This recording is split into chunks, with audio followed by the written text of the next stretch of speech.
රුහුණු කතරගම මහදේවාලයේ වාර්ෂික ඇසළ පෙරහැර මංගල්‍ය ආරම්භ වී තිබෙනවා. රුහුණට පැමිණි අපේ ආදරණීය නෑගම් පැමිණ තිබෙන අපි ගොඩක් ආදරය කරන අලියතුන් ළඟට අපි ගිහිල්ලා ඔවුන්ගේ තොරතුරු විමසන අවස්ථාවේ අපි මේ ඇවිල්ලා ඉන්නේ සෙන්කඩගල පුරවරයේ සිට පැමිණි අපි හැමෝම ආදරය කරන රාජු ඇතුළඟටයි ඇවිල්ලා තියෙන්නේ.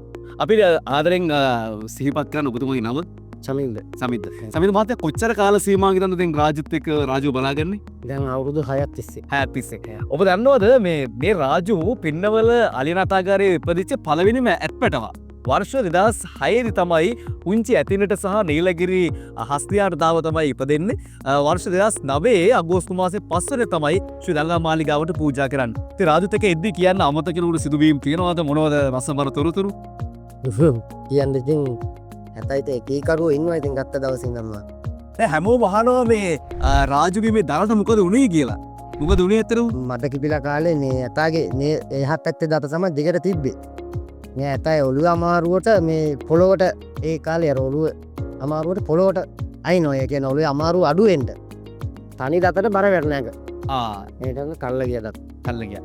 එතකොට දැන් අපිට කියන්නේ මේ දළදා මාලිගාවට රාජුත් එක්කම තමයි සින්දු පූජා කරන්නේ. ඒ සින්දුත් එක්ක හම්බුනාම ඒ අතීත මතකෙත් එක්ක මෙයා එහෙම අර ඒ ඇඳුරුම්කම කුසිය දෙන්න අඳුරනවා. අඳුරනවා. පෙරහැරට ගියා හොඳ වෙල පොට්ටලවා ගිලා ගන්නවා. ඒ ආදරේ තියෙන්නේ. ඉතින් ඔන්න සින්දු රාජුයි එදා 2009 අගෝස්තු මාසේ 5 වෙනිදා තමයි දළදා මාලිගාවට පූජා කරන්නේ. හැබැයි ඒ මතකය තාමත් තියෙනවා. ඉතින් ලංකාවේ අපි ප්‍රාර්ථනා කරනවා සින්දු නම් වාසනාවන්ත වුණා පෙරහැර කරඩුව ගෙඩිගේ විහාරයට වඩම්මුවන්න. අපි ප්‍රාර්ථනා කරනවා රාජුටත් ඉතාමත් ඉක්මනින් ඉතාමත් නොදුරු කාල සීමාවක දළදා පෙරහැරේ ඒ බාරදූර වගකීම් ඉටු ගන්න වාසනාව ලැබෙන්න කියලා ප්‍රාර්ථනා කරනවා. කතරගමට පැමිණි නෑගම් පැමිණි රාජුටත් ඔබතුමාටත් කදසුදුන්ගේ පිහිට ආශිර්වාදය අපි ප්‍රාර්ථනා කරනවා.